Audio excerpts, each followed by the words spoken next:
Look at her, thinking she belongs here with that delivery bag, sneered the white grandson of the CEO, his voice dripping with scorn as he mocked the black delivery driver at the glittering gala. As a food courier for a high-end service, she maneuvered through a sea of wealth, balancing trays of gourmet orders while enduring snide remarks, racial slights, and outright humiliation, like wine accidentally spilled on her. The unfair treatment stung, yet her resilience held firm against the elite's disdain. But when a powerful figure steps into the fray, the night takes an unexpected turn, hinting at a reckoning that could reshape her future. Will justice prevail? Stick around to find out. Don't forget to subscribe to our latest stories and share in the comments where you're watching from. This tale of courage and redemption is one you won't want to miss. The city skyline shimmered like a tapestry of stars, its lights piercing the velvet dusk as they reflected off the glass facade of the Celestine, a rooftop bar perched atop one of the city's sleekest skyscrapers. The venue pulsed with opulence, its polished marble floors catching the glow of crystal chandeliers that hung like frozen constellations. Tonight, it played host to the grand gala celebrating the 50th anniversary of Sterling Enterprises, a conglomerate that defined wealth in its most unapologetic form. The air thrummed with the soft strains of a live jazz quartet, their notes weaving through the chatter of CEOs, socialites, and influencers who swirled in a dance of power and privilege. Laughter bubbled over the clink of champagne flutes, and the scent of expensive perfume mingled with the crisp night breeze drifting in from the open terrace.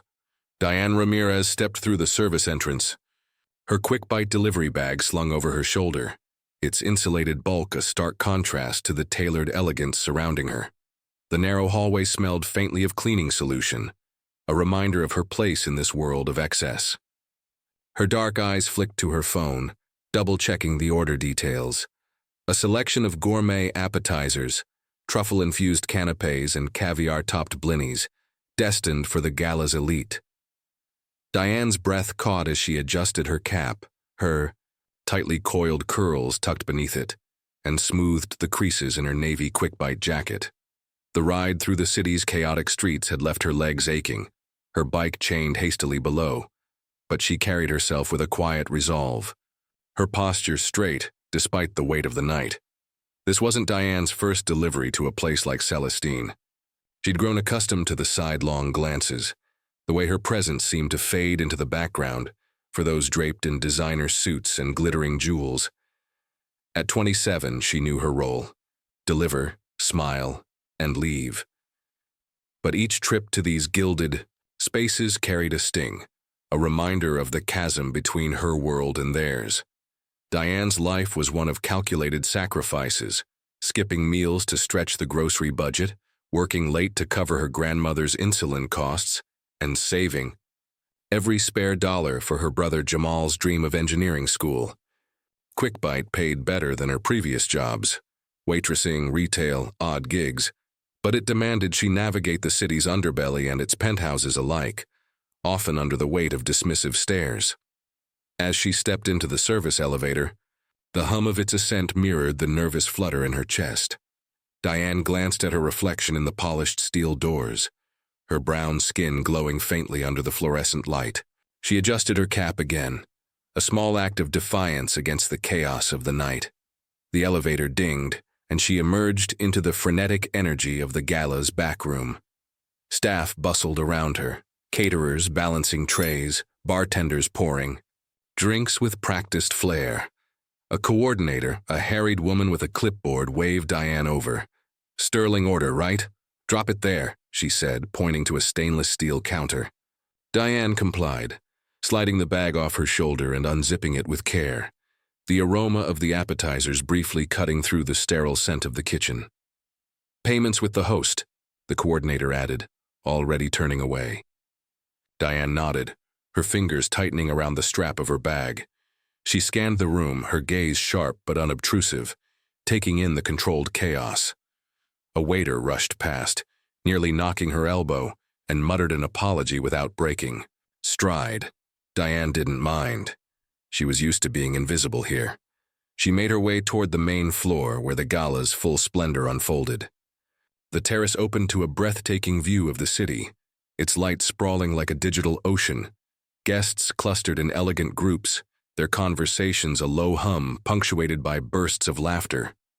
Women in sequined gowns glided past, their heels clicking against the marble, while men in tailored tuxedos swapped stories of stock markets and summer homes. Diane's heart quickened as she stepped into the crowd, her quick-bite jacket a beacon of her outsider status. She clutched the receipt tablet, its screen glowing with the order total. $275. Her job was simple: get the payment, get out. But the weight of the room pressed against her. She felt the eyes of a few guests linger, their glances a mix of curiosity and disdain, as if her presence were a minor disruption to their curated evening. Diane kept her expression neutral, her smile practiced and polite, but inside she braced for the inevitable. Places like Celestine were stages for the powerful, and she was merely part of the set, a prop to be ignored or worse, noticed for the wrong reasons. She wove through the crowd, her steps measured, avoiding the sway of a woman's silk shawl and the careless gesture of a man waving his champagne flute. The jazz quartet shifted to a slower melody, its notes wrapping around the chatter like a velvet ribbon. Diane's eyes darted to the host's table, where a group of men in sharp suits stood, their laughter louder than the rest. She recognized the type, entitled, untouchable, the kind who tipped poorly and spoke as if she weren't there. Her stomach tightened, but she pushed forward, her resolve a quiet fire. This delivery was just another hurdle, another moment to endure for her grandmother's health, for Jamal's future. As Diane neared the table, the hum of the gala seemed to sharpen, the air charged with an unspoken tension. She didn't know it yet, but the night was about to shift, its opulent facade cracking under the weight of one man's cruelty and another's unexpected justice. For now, she stood at the edge of the crowd, tablet in hand, ready to face whatever came next. The city sparkled below, indifferent to her struggle, but Diane Ramirez carried on, her strength a silent promise to those she loved. The Celestine buzzed with a restless energy, its rooftop aglow under the soft shimmer of chandeliers, and the city's distant pulse. The jazz quartet's melody curled through the air, a delicate counterpoint to the vibrant hum of conversations among the gala's elite. Diane Ramirez stood near the host's table, her quick-bite tablet glowing with the 275 order total, her fingers steady despite the undercurrent of unease rippling through her. She navigated the crowd with practiced ease, her navy jacket a stark contrast to the sea of silk and satin, her presence a fleeting shadow in their world of extravagance. Diane's dark eyes scanned the group ahead, searching for the host, her resolve a quiet anchor amid the opulent chaos. A ripple of attention swept through the room, heads turning toward the terrace entrance. Victor Langston, the 30-year-old, grandson of Sterling Enterprises CEO, strode in with a swagger that demanded notice. His bespoke suit hugged his tall frame, the fabric catching the light with every confident step. His blonde hair was swept back, his smile sharp and calculated, exuding the kind of privilege that needed no explanation. Victor was a fixture in the city's high society, his name synonymous with wealth and a reputation for wielding it like a weapon. The guests parted subtly, their murmurs softening as he passed, his presence a magnet for admiration and envy alike. Diane felt the shift in the room's rhythm, her instincts prickling as she caught sight of Victor. She tightened her grip on the tablet, her heart a steady drumbeat against the rising tension. She'd dealt with men like him before, those who saw her as less than a mere cog in their gilded machine. But tonight, her focus was singular: secure the payment and leave. She stepped forward, weaving through a cluster of guests, her movements precise yet unobtrusive. The jazz notes swirled around her, a fleeting comfort as she approached the host's table where Victor now held court, his laughter loud and commanding. Well, what do we have here? Victor's voice cut through the chatter, his blue eyes locking onto Diane as she neared. His tone carried a mocking lilt, sharp enough to draw the attention of his entourage, a group of young men in tailored suits, their smiles mirroring his. Diane's steps faltered for a fraction of a second, but she steadied herself, her expression a mask of professionalism. "Good evening, sir," she said, her voice clear and even. "I'm here with the quick bite delivery. I just need your signature and payment for the order." Victor tilted his head, his smirk widening as he took her in, from the navy cap shielding her curls to the scuffed sneakers peeking beneath her jacket. "Delivery girl, huh?" he said, loud enough for nearby guests to turn.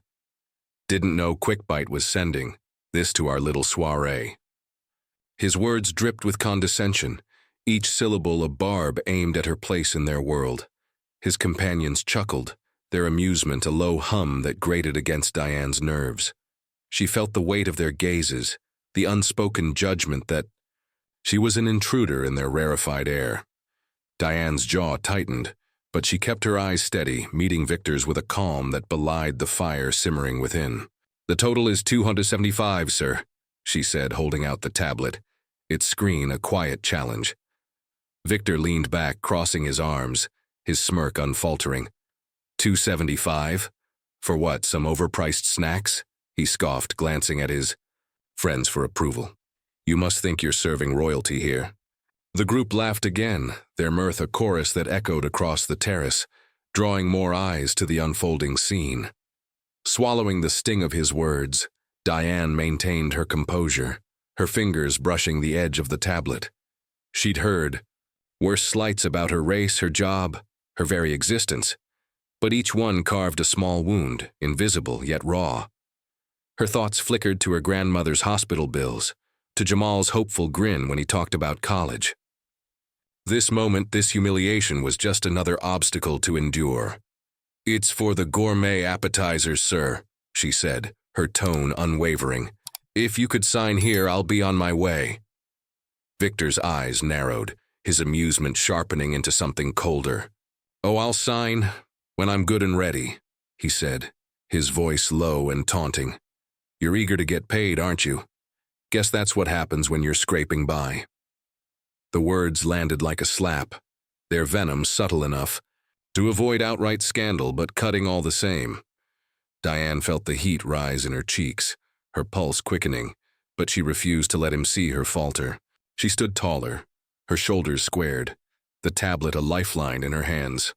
Around them, the gala continued its glittering dance, guests sipping champagne and exchanging pleasantries, oblivious or indifferent to the quiet cruelty unfolding. A woman in a sequined gown glanced over, her curiosity fleeting before she turned back to her conversation. Diane's world narrowed to the space between her and Victor, the air thick with his entitlement and her defiance. "I'm just doing my job, sir," she said, her voice a steady thread, woven with the strength she'd honed through years of struggle. "Whenever you're ready, I'll be here." Victor leaned forward, his smirk twisting into a grin that promised trouble. "Patience is a virtue, you know," he said, his tone mocking. "Let's see how long you can wait. Delivery." "Girl!" He waved a hand dismissively, turning to his entourage with a laugh, as if Diane were a minor inconvenience, a prop in his performance of power.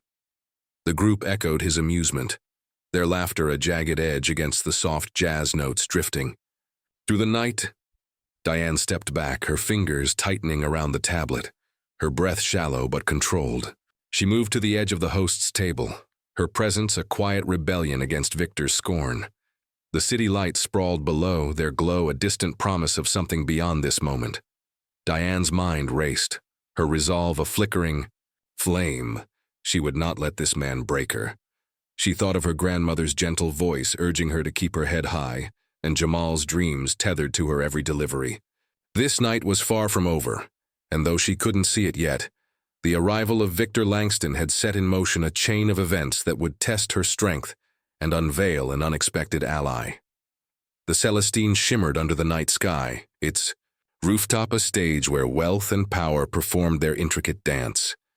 The jazz quartet's notes wove through the air, a delicate veil over the murmur of elite conversations. But for Diane Ramirez, the world had narrowed to the hostile orbit of Victor Langston's table. She stood poised, her quick bite tablet clutched, like a shield, its screen still glowing with the unpaid $275 order. Diane's dark eyes remained steady, her posture unwavering despite the sting of Victor's earlier taunts. The city's lights sprawled below, indifferent to the tension coiling around her, but she held her ground, her resolve a quiet fire against the chill of his mockery. Victor lounged against the table, his bespoke suit catching the chandelier's glow, his smirk a blade honed by privilege.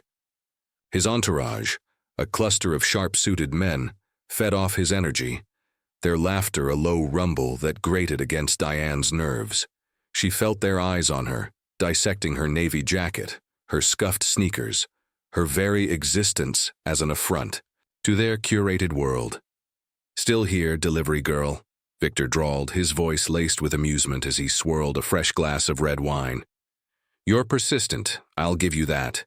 His companions snickered, their gazes darting between him and Diane, eager for the next act in his performance.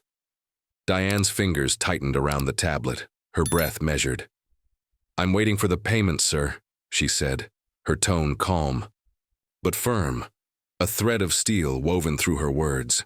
She'd faced condescension before, customers who sneered at her job, who saw her blackness as a mark of inferiority, but Victor's cruelty carried a sharper edge, a deliberate intent to wound.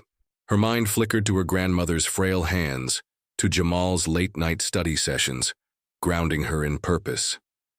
She would not let this man unravel her. Victor's eyes gleamed, sensing her defiance. He straightened, his movements theatrical, as if playing to an invisible audience. "Payment, huh?" he said, his voice rising just enough to draw nearby guests' attention. "You think you're entitled to rush me?" He stepped closer, his wine glass dangling carelessly between his fingers. Diane held her ground, her heart pounding, but her expression impassive. The crowd's chatter softened, curious eyes turning toward the unfolding scene. A woman in a sapphire gown paused mid-sip, her lips pursed in mild intrigue, while a man nearby checked his phone, already framing the moment for a social media post. With a sudden, exaggerated stumble, Victor lurched forward, his wine glass tipping. A cascade of red wine splashed over Diane's head, soaking her cap and trickling down her face, staining her quick-bite jacket in dark splotches. The liquid stung her eyes, its sharp scent filling her senses, but the laughter that erupted from Victor's group hit harder. "Whoops!" Victor exclaimed, his voice dripping with mock surprise. "Clumsy me, guess I didn't see you there." His entourage roared, their amusement echoed by a few scattered guests, phones flashing as they captured the humiliation. The jazz quartet played on, oblivious, its melody a cruel counterpoint to the moment. Diane's chest tightened, the weight of their laughter pressing against her like a physical force. Her hands trembled as she wiped the wine from her face with her sleeve, the fabric now sticky and ruined.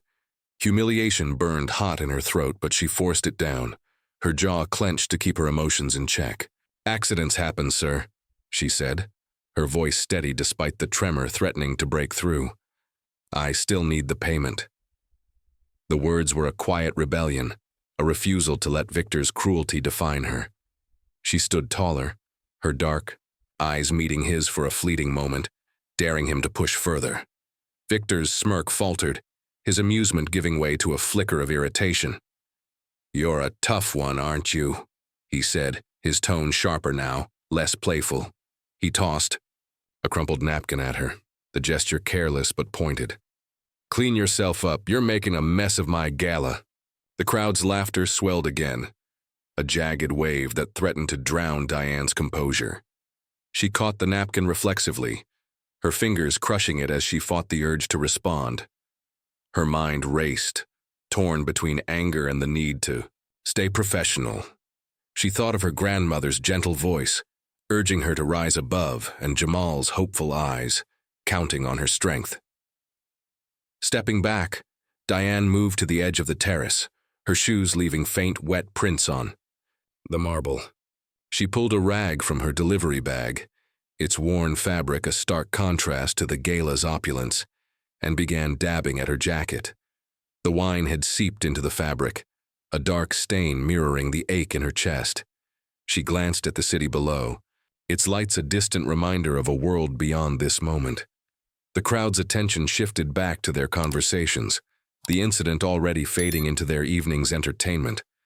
But for Diane, it lingered like a bruise. A nearby server, a young man with kind eyes, approached cautiously. "You okay?" he asked, his voice low, barely audible over the jazz. Diane nodded, her jaw tight. "I'm fine," she said, her words clipped but grateful. "Just need to clean this up." She focused on the rag, her movements deliberate, grounding herself in the act. The server hesitated, then returned to his duties, leaving her alone with her thoughts. Diane's mind churned, replaying Victor's words, his calculated cruelty. She'd endured slights before, but this felt personal, a public attempt to strip her of dignity. As she wiped the last of the wine from her cap, Diane's resolve hardened. She wouldn't let Victor's actions break her. She thought of her grandmother's hospital bed, the stack of bills on the kitchen table, Jamal's dreams pinned to her every delivery. This night was a test, one she would pass, not for Victor or the gala's elite, but for those who mattered most. She slipped the rag back into her bag, her fingers brushing the tablet, its screen still waiting for Victor's signature. The gala continued its glittering rhythm, but Diane felt a shift within her, a quiet strength taking root.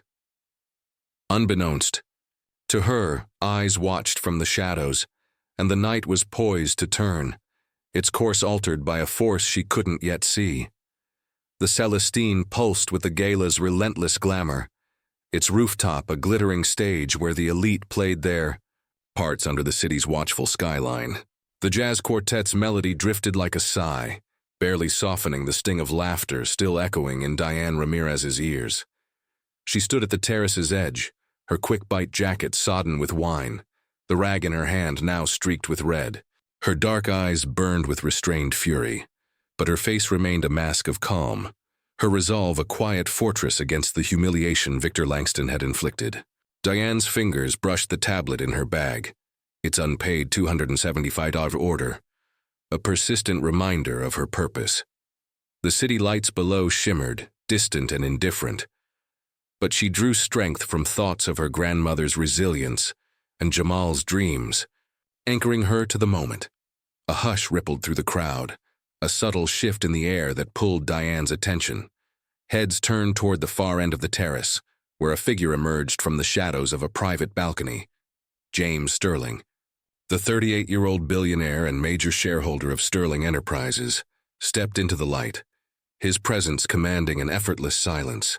His charcoal suit was understated yet impeccable, his dark hair flecked with early silver, and his piercing green eyes swept the room with an intensity that belied his calm demeanor.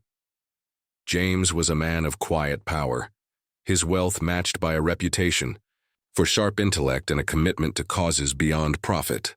He'd been watching, unseen from above, his gaze catching every detail of Victor's cruelty. Diane, unaware of his scrutiny, adjusted her stained jacket, her movements deliberate as she prepared to approach Victor again. The weight of the crowd's earlier laughter lingered, but she steeled herself, her breath steadying. James's arrival shifted the gala's rhythm, the chatter fading to a murmur as guests registered his presence.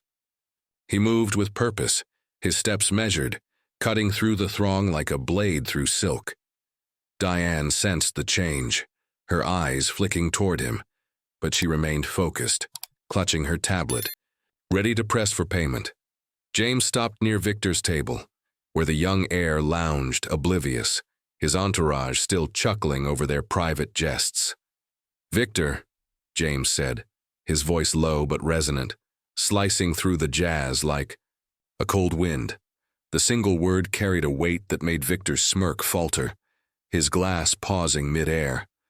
Diane froze, her tablet half raised, sensing the tension coiling tighter. James's eyes locked onto Victor, unyielding, his expression a blend of authority and restrained anger. "Care to explain why you're turning my company's gala into a spectacle of cruelty?" he asked, each syllable precise, cutting through the room's pretense. Victor's face flushed, his confidence crumbling under James's gaze. "It was just a bit of fun, James," he stammered, his voice thinner now, lacking its earlier bravado. "No harm done." The words hung weak, unconvincing, as the crowd's attention sharpened, guests shifting uncomfortably, their champagne, flutes lowered. Diane stood rooted, her heart pounding, the wine still clinging to her skin, a stark reminder of the moment James had witnessed. She felt exposed, yet something in his tone sparked a flicker of hope, a sense that the night might shift. James raised a hand, silencing Victor's excuses. "Fun?" he repeated, his voice icy, carrying across the terrace. "You think humiliating a hard-working woman is fun?" He turned to the crowd, his gaze sweeping over them like a searchlight. "Did anyone else find this amusing?" The question landed like a stone, the silence that followed heavy with unease. A woman in a velvet dress looked away, her fingers tightening around her clutch. A man nearby coughed, his eyes fixed on the floor. Diane's breath caught, her hands trembling slightly, but she held her head high, refusing to shrink under their scrutiny. Turning back to Victor, James's expression hardened. "Pay her. Now. Double the amount, 550, for the trouble you've caused." His tone left no room for argument, a command rooted in the authority of a man who held the company's future in his hands.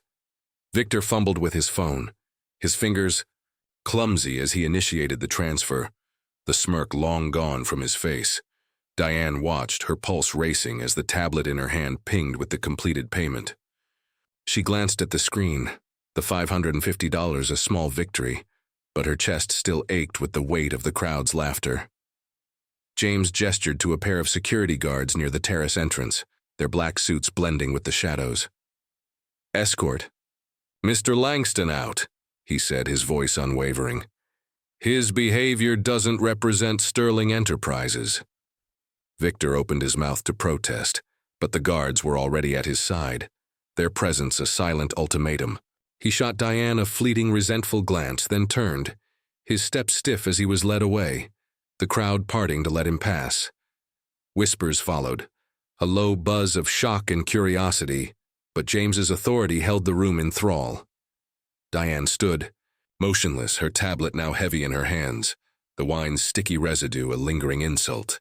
James turned to her, his expression softening, his green eyes meeting hers with a warmth that caught her off guard. "What's your name?" he asked, his voice gentle, a stark contrast to the steel he'd shown Victor. "Diane Ramirez," she replied, her tone steady despite the storm of emotions within. Her cheeks burned, but she met his gaze, her dignity a quiet defiance against the night's ordeal. "You handled that with remarkable grace, Diane," James said, his words carrying a sincerity that pierced her defenses. "Not everyone could." He paused, studying her, as if seeing beyond the stained jacket and the delivery bag. The crowd's attention lingered, but for the first time Diane felt seen, not as a prop, but as a person. James's presence was a shield, his intervention a crack in the gala's polished facade.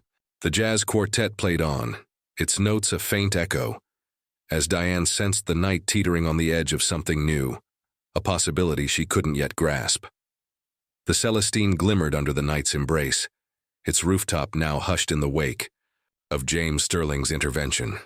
The jazz quartet's melody softened to a wistful hum, as if sensing the shift in the gala's pulse. Diane Ramirez stood near the terrace's edge, her quick-bite tablet now silent, the $550 payment a quiet triumph overshadowed by the lingering sting of wine-soaked humiliation.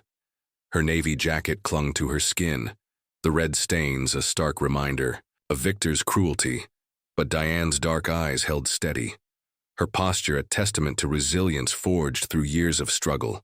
The city's skyline stretched below, its lights a mosaic of possibility, yet her heart raced with uncertainty, the weight of the night pressing against her. James Sterling, his presence still commanding despite the softened lines of his expression, stepped closer, his charcoal suit catching the faint glow of the chandeliers. The crowd's murmurs resumed, a cautious return to normalcy, but their eyes lingered on Diane and James, sensing an unspoken shift. Diane felt the weight of their gazes, a mix of curiosity and judgment, but James's focus was singular, his green eyes locking onto hers with a warmth that disarmed her defenses. "Diane Ramirez," he said, repeating her name as if committing to memory, his voice low and deliberate, a contrast to the icy authority he'd wielded moments ago. "You showed remarkable composure out there." Diane's breath caught, her fingers tightening around the tablet, its cool surface grounding her.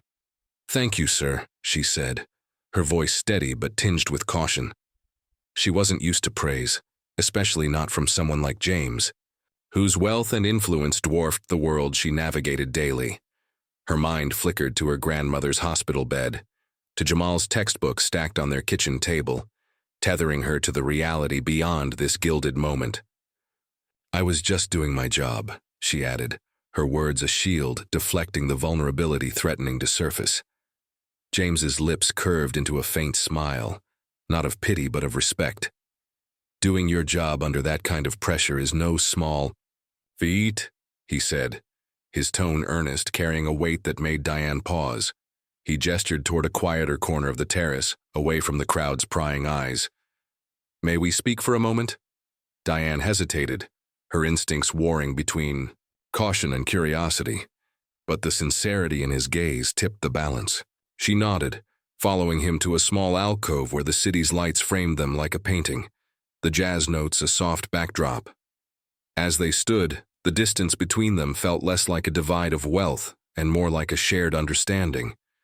James leaned against the railing, his posture relaxed but his eyes intent. "I run an organization called Sterling Futures," he began, his voice steady, each word chosen with care. "We focus on education, career development, and building opportunities for those who've faced barriers. I've seen a lot of people in high-pressure situations, Diane, but few handle it with the dignity you showed tonight." Diane's heart quickened, her mind racing to process his words. The idea of being seen, truly seen by someone of James's stature was both exhilarating and unsettling. She shifted her weight, the damp fabric of her jacket a reminder of the night's earlier sting. "I appreciate that, sir," she said, her voice softer now, tinged with the fatigue she'd held at bay. "But I'm just trying to get through the night." Her honesty slipped out, raw and unguarded, and she instantly regretted it, fearing it might betray weakness. James's expression didn't waver. If anything, it deepened with understanding. "I get it," he said, his tone devoid of condescension. "But what I saw out there wasn't just someone getting through. It was a strength, resilience. That's the kind of quality we need at Sterling Futures." He reached into his suit pocket, producing a sleek business card, its embossed lettering catching the light. "I'd like you to come by my office tomorrow, Diane. There's a role I think you'd be perfect for. A chance to make a real impact." Diane stared at the card, her fingers hesitating before taking it. The weight of his offer settled over her, heavy with possibility yet shadowed by doubt. She'd spent years scraping by, her dreams tethered to survival, not ambition. Could this be real? "What kind of role?" she asked, her voice cautious, her eyes searching his for any hint of insincerity. James met her gaze squarely. "A program coordinator, to start. You'd help shape initiatives for young people like you who've had to fight for every step. We'll discuss details tomorrow, but I see potential in you, Diane." Her throat tightened, a storm of emotions, swirling within, gratitude, disbelief, a flicker of hope she hadn't dared entertain. She slipped the card into her bag, its presence a small but tangible promise. "Thank you, Mr. Sterling," she said, her voice steady now, infused with a quiet determination. "I'll be there." James nodded, his smile brief but genuine. "Get some rest. You've earned it." He stepped back, giving her space, his presence lingering like a beacon in the night's chaos. Diane turned, her steps slow as she made her way toward the service exit, the tablet now a forgotten weight in her hand. The crowd's chatter swelled. Again, the gala reclaiming its rhythm. But Diane felt detached, as if the world had tilted slightly.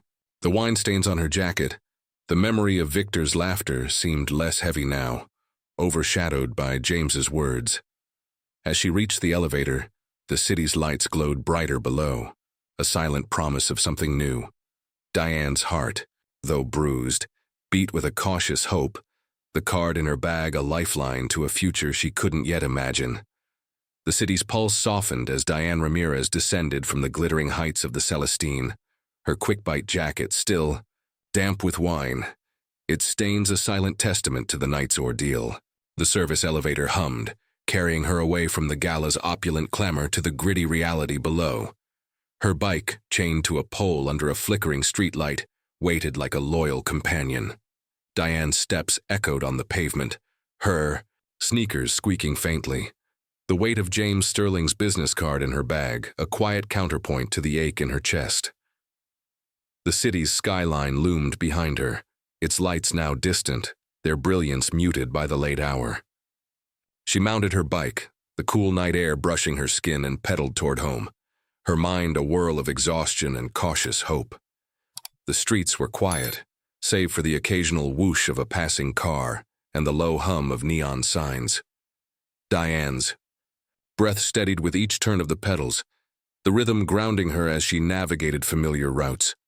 Her neighborhood, a patchwork of aging apartment buildings and corner stores, felt like a different world from the Celestine's polished excess. She parked her bike outside a modest brick building, its chipped paint and cracked stoop a stark contrast to the gala's grandeur. Diane's hands trembled slightly as she unlocked the door, the wine's sticky residue still clinging to her jacket, a lingering reminder of Victor's cruelty. Inside, the apartment was warm, the faint scent of chamomile tea drifting from the kitchen. Her grandmother Clara sat at the small dining table, her frail frame wrapped in a faded shawl, a mug cradled in her hands. The soft glow of a single lamp cast shadows across her lined face, her eyes bright with concern as they landed on Diane. "Mija, you're soaked," Clara said, her voice gentle but probing. The Spanish lilt a comfort in the quiet room. Diane managed a tired smile, slipping off her cap to reveal curls matted with wine. "Just a rough night, abuela," she said, her tone light despite the weight in her chest. She set her bag down, the business card inside a secret she wasn't ready to share. Clara's gaze lingered, her intuition sharp. "Rough how?" she pressed, setting her mug down with a soft clink. Diane hesitated, her fingers brushing the stained jacket as she sank into a chair across from her grandmother. The table, scarred from years of shared meals, felt like a sanctuary. "Some rich guy at the gala, he made a scene," Diane said, her voice low, the words heavy with the memory of laughter and flashing phones. "Spilled wine on me, said some things, but it's done." She avoided Clara's eyes, focusing on a crack in the table's edge, unwilling to let the night's humiliation spill into this safe space. Clara reached across, her hand warm against Diane's. "You're stronger than their nonsense," she said, her voice firm despite its softness. "You always have been." Diane nodded, her throat tight, the warmth of her grandmother's touch a balm to her bruised spirit. She thought of the countless nights Clara had stayed up, praying over hospital bills, and the stories she'd told of her struggles as a young woman. That strength, passed down like an heirloom, steadied Diane now. The creak of a door broke the moment, and Jamal appeared, his lanky frame filling the hallway. At 17, he carried a quiet intensity, his eyes bright with the ambition Diane worked to nurture. "You look like you fought a vineyard," he said, his grin teasing but his gaze concerned as he took in her disheveled state. Diane laughed, a small, genuine sound that eased the tension in her chest. "Something like that," she said, leaning back in her chair. "But I got through it, and something else happened." She reached into her bag, pulling out James's business card, its embossed lettering catching the lamp's glow. "A man at the gala, someone important, saw what happened," Diane began, her voice cautious but tinged with a spark of excitement. "He runs a charity, Sterling Futures, wants me to come by tomorrow to talk about a job." Jamal's eyes widened, his grin spreading. "A job, like a real one, not delivering?" His enthusiasm was infectious, and Diane felt her hope flicker brighter. "Maybe," she said, her smile tentative. "He said it's about helping people like us, kids with big dreams, communities that need a boost." Jamal leaned against the counter, his excitement palpable. "Diane, this is huge. You've been killing yourself for us. You deserve this." His words hit her hard, a reminder of the weight she carried, not out of duty but love. Clara squeezed her hand again, her eyes shining. "Go to that meeting, Mia. See what it's about. You've got nothing to lose." Diane nodded, the cards, weight in her palm, a tangible promise, yet doubt lingered, a shadow cast by years of scraping by. Alone later, Diane stood by her bedroom window, the city's faint glow filtering through the curtains. She thought of the gala, the crowd's laughter, Victor's sneer, and James's unexpected kindness. The night had been a crucible, testing her resilience, but James's offer felt like a crack in the wall of her struggles. Could she trust it? She'd spent so long fighting for every dollar, every moment of dignity. The idea of a new path, one where her strength could build something bigger, stirred a cautious hope. Diane slipped the card onto her nightstand, its presence a beacon in the dark. As she lay down, the city's hum a distant lullaby. She resolved to face tomorrow, not just for herself, but for those who believed in her. The morning sun sliced through the city's concrete canyons, casting a golden haze over the sleek glass tower that housed Sterling Futures headquarters. Diane Ramirez stepped off the subway, her sneakers scuffing the pavement as she navigated the bustling downtown streets. Her navy quick-bite jacket was gone, replaced by a crisp blouse and slacks, borrowed from a neighbor to fit the occasion. The business card from James Sterling, its edges worn from her nervous handling, sat tucked in her pocket, a talisman of possibility. Diane's heart thrummed with a mix of anticipation and doubt, her dark eyes scanning the towering building before her. The memory of the gala's humiliation lingered, but her grandmother's encouragement and Jamal's excitement propelled her forward, each step a quiet act of defiance against a world that often overlooked her. The lobby of Sterling Futures gleamed with modern elegance, polished marble floors, minimalist furniture, and floor-to-ceiling windows that framed the city's skyline like a living canvas. Diane's reflection flickered in the glass, her posture straight despite the flutter in her chest. She approached the reception desk where a young woman with a warm smile checked her in. "Mr. Sterling's expecting you," she said, gesturing toward a sleek elevator. Diane nodded, her fingers brushing the card in her pocket as she rode to the top floor, the city falling away below.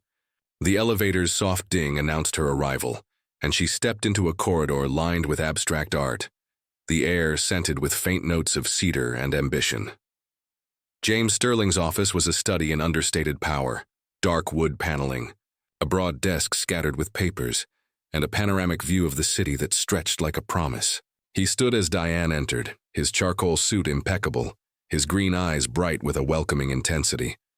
"Diane," he said, his voice warm but professional, extending a hand. "I'm glad you came." Diane shook it, her grip firm despite the nerves coiling within. "Thank you for inviting me, Mr. Sterling," she said, her tone steady, though her mind raced with questions about what this meeting could mean. "Please, have a seat," James said, gesturing to a leather chair. Across from his desk, Diane sat, her hands resting lightly on her lap, the blouse's unfamiliar fabric a reminder of how far she was from her usual world. The office's quiet elegance contrasted sharply with the chaos of her delivery routes. Yet James's demeanor put her at ease, his presence lacking the condescension she'd braced for. He leaned back in his chair, his expression thoughtful. "I want to give you a clearer picture of what we do at Sterling Futures," he began, his voice measured, each word carrying the weight of conviction. "Our mission is to break down barriers through education, job training, and community programs for people who've had to fight for every opportunity." Diane listened, her dark eyes fixed on him, absorbing the scope of his words. She thought of her battles, Nights spent calculating bills, the sting of dismissive customers, the constant push to keep her family afloat. James's vision felt like a distant star, bright but hard to reach. We work with individuals who have resilience, who've faced challenges and come out stronger, he continued, his gaze steady. I saw that in you at the gala, Diane. You didn't just endure. You held your ground with a kind of integrity most people can't muster. Her throat tightened, the praise catching her off guard. Diane shifted in her seat, her fingers brushing the armrest, grounding herself. I appreciate that, she said, her voice soft but clear. But I'm not sure what you see in me. I'm just a delivery driver trying to make ends meet.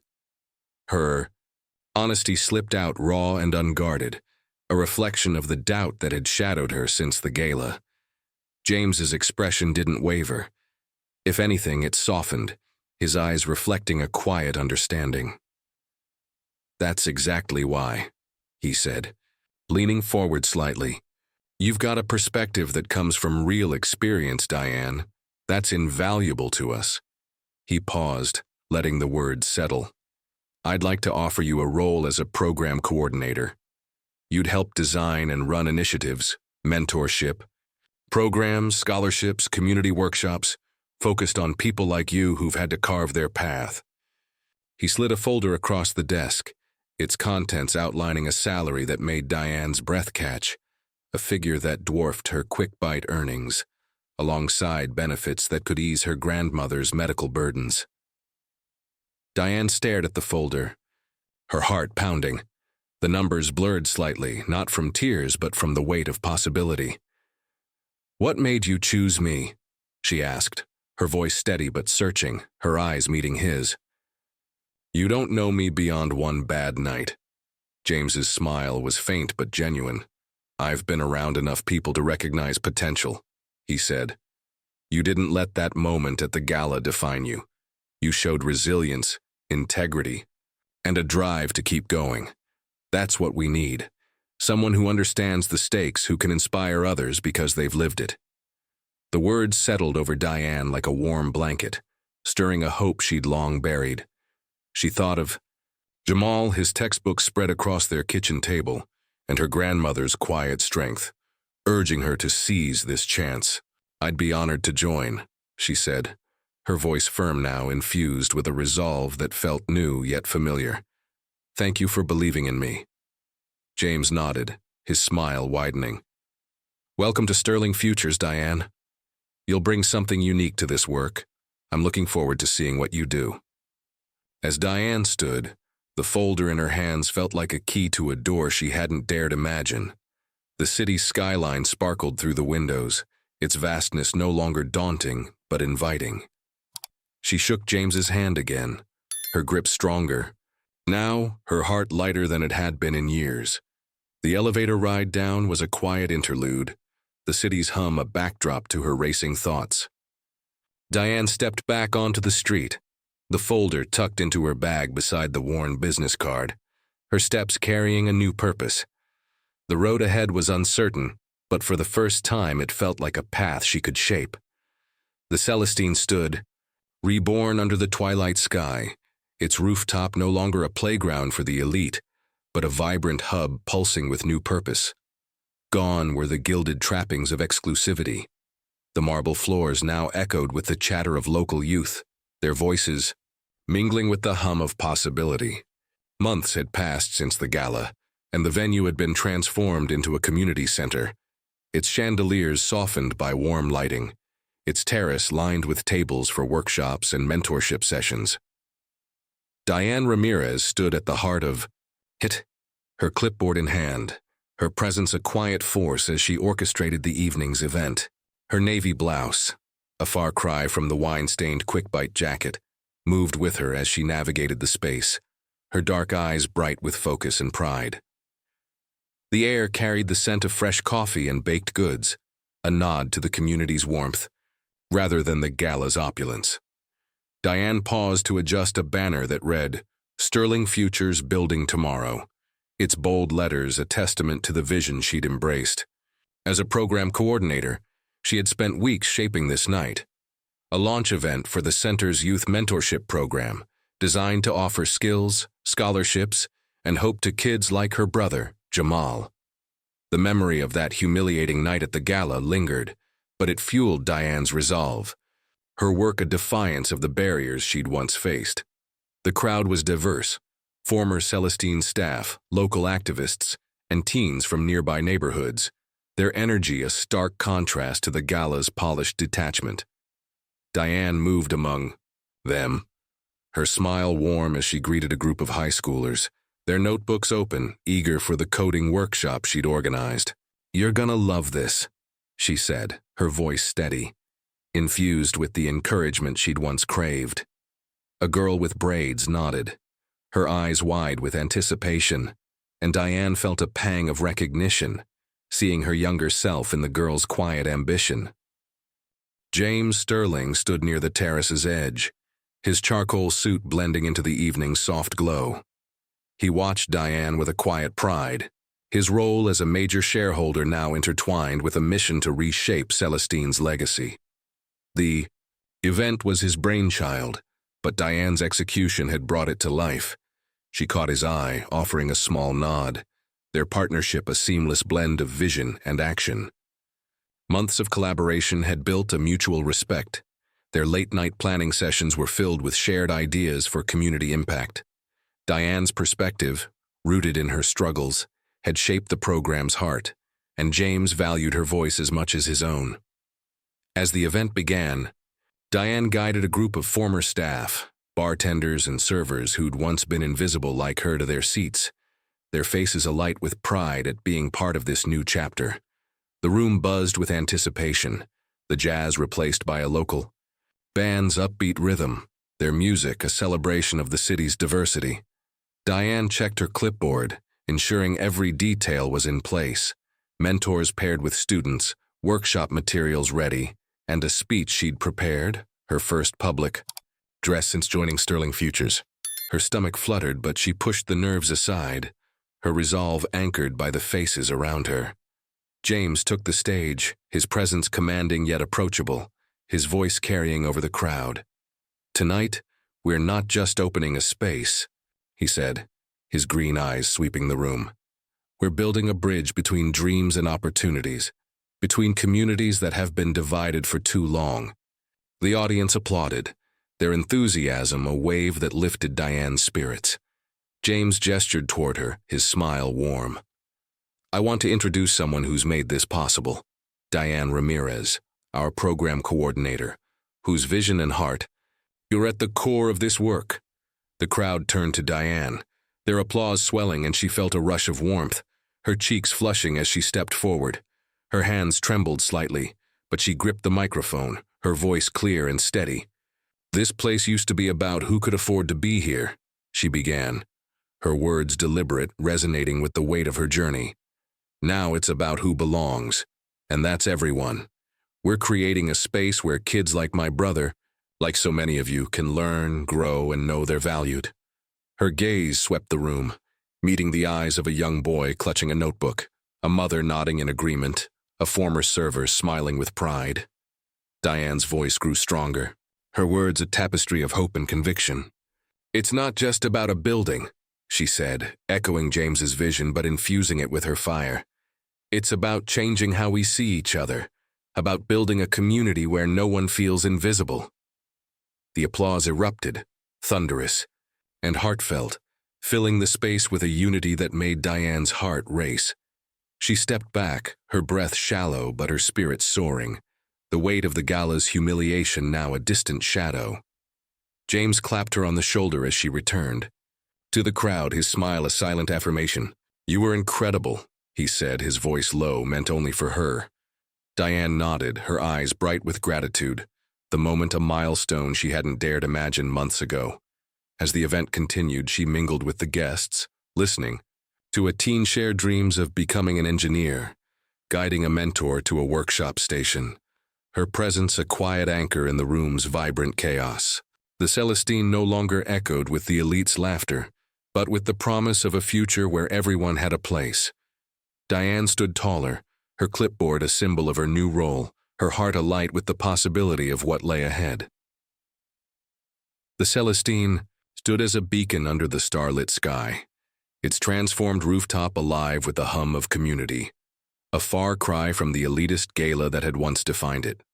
The air carried the warmth of shared dreams, the clink of coffee mugs replacing the clatter of champagne flutes. Diane Ramirez moved through the space with quiet confidence, her clipboard now a familiar extension of her purpose. Her navy blouse, crisp and professional, bore no trace of the wine stains that had marked her months ago. As program coordinator for Sterling Futures, Diane had become a cornerstone of this new Celestine, her dark eyes alight with pride as she oversaw a bustling evening of mentorship workshops. The city's skyline shimmered beyond, its lights a canvas of possibility, mirroring the hope that now anchored her heart. Diane paused to guide a shy teenager to a coding station, her smile encouraging as she knelt to meet his gaze. "You've got this," she said, her voice a steady beacon, echoing the support she'd once craved. The boy nodded, his hesitation giving way to determination, and Diane felt a surge of fulfillment. Her work had touched dozens of lives, teens securing scholarships, families finding stability through job training, communities knitting together in ways she'd never imagined. Each success was a brick in the foundation she was building, a legacy born from the ashes of that humiliating night. Her thoughts drifted to Jamal, now a freshman at an engineering college, his tuition covered by a Sterling Futures scholarship. Diane had watched him pack his bags, his grin wide with pride, her own heart swelling with relief. Their grandmother, Clara, was stronger now, her medical bills eased by Diane's new salary, her laughter a constant in their home. These victories, hard-won and deeply personal, fueled Diane's drive, transforming the pain of the gala into a quiet strength that shaped her every decision. James Sterling stood near the terrace's edge, his silhouette framed against the city's glow. His role as a major shareholder had taken on new meaning. His vision for the Celestine was realized through Diane's tireless work. Their partnership had grown into a seamless collaboration, his trust in her evident in the way he sought, her input on new initiatives. Tonight, as the center buzzed with activity, James watched Diane with a quiet admiration, his green eyes reflecting the pride of a mentor who'd found an equal. He approached her as she adjusted a stack of workshop materials, his voice low but warm. "You've turned this place into something extraordinary, Diane," he said, his words carrying a weight that made her pause. "The Celestine isn't just a building anymore. It's a heartbeat, and you're at its core." Diane's cheeks warmed, but she met his gaze, her smile steady. "It's a team effort," she said, her voice soft but firm, deflecting the praise while acknowledging its truth. "This is what you wanted, a place for everyone." James shook his head slightly, his expression earnest. "I had the idea, but you brought it to life. Your perspective, your drive, it's what makes this work." His words settled over her, a validation of the path she'd carved, each step a defiance of the barriers that had once loomed so large. As the evening wound down, Diane stepped onto the terrace, the city's lights sprawling like a sea of stars. She leaned against the railing, her clipboard set aside, her thoughts turning inward. The gala felt like a lifetime ago, the sting of wine, the bite of laughter, the weight of being unseen. That night had been a crucible, forging her into someone who could stand here now, not as a delivery driver but as a leader, her voice shaping futures. Diane's heart swelled with a quiet pride, not for the accolades but for the lives she'd touched, the hope she'd kindled in others. She thought of a girl she'd mentored, now applying to college, her eyes bright with dreams Diane had helped nurture. She thought of a single mother who'd landed a job through their training program, her gratitude a tearful embrace. These moments, small but profound, were her legacy, a tapestry woven from resilience and compassion. Diane's fingers brushed the railing, the cool metal grounding her as she reflected on her journey. The doubt that had once shadowed her, could she trust this path, Could she rise above her past? Had faded, replaced by a certainty that she belonged here, shaping a world where no one felt invisible. James joined her at the railing, his presence a quiet anchor. "You've given this place a soul," he said, his voice soft against the city's hum. "I knew you had something special, but you've exceeded every expectation." Diane turned to him, her dark eyes shining. "Thank you for seeing me," she said, her words raw, carrying the weight of a truth she'd rarely spoken. "That night at the gala, I felt like nothing. You changed that." James's smile was gentle, his nod a silent acknowledgement of their shared vision. As the last guests departed, the Celestine grew quiet, its warmth lingering in the empty chairs and scattered notebooks. Diane stood alone on the terrace, the city's glow wrapping her in a silent embrace. She was no longer the woman who'd pedaled through the night, unseen and undervalued. She was Diane Ramirez, a force of change, her heart full of possibility. The road ahead stretched wide, its uncertainties no longer daunting but inviting. With a final glance at the skyline, Diane smiled, her spirit alight with the promise of a future she would shape, not just for herself, but for all who dared to dream. What an incredible journey we've shared with Diane Ramirez, from a night of adversity to a legacy of hope. Her story reminds us that resilience and courage can transform not just one life, but an entire community. What did you take away from Diane's triumph? How did her strength inspire you? We'd love to hear your thoughts. Drop them in the comments and let us know where you're watching from. Your reflections fuel our storytelling, and we're grateful for every voice in this conversation. Thank you for joining us on this powerful ride, for believing in stories that uplift and unite. If you were moved by Diane's journey, share this video with friends and subscribe to catch our next tale of inspiration. Until then, keep shining, keep dreaming, and we'll see you in the next story.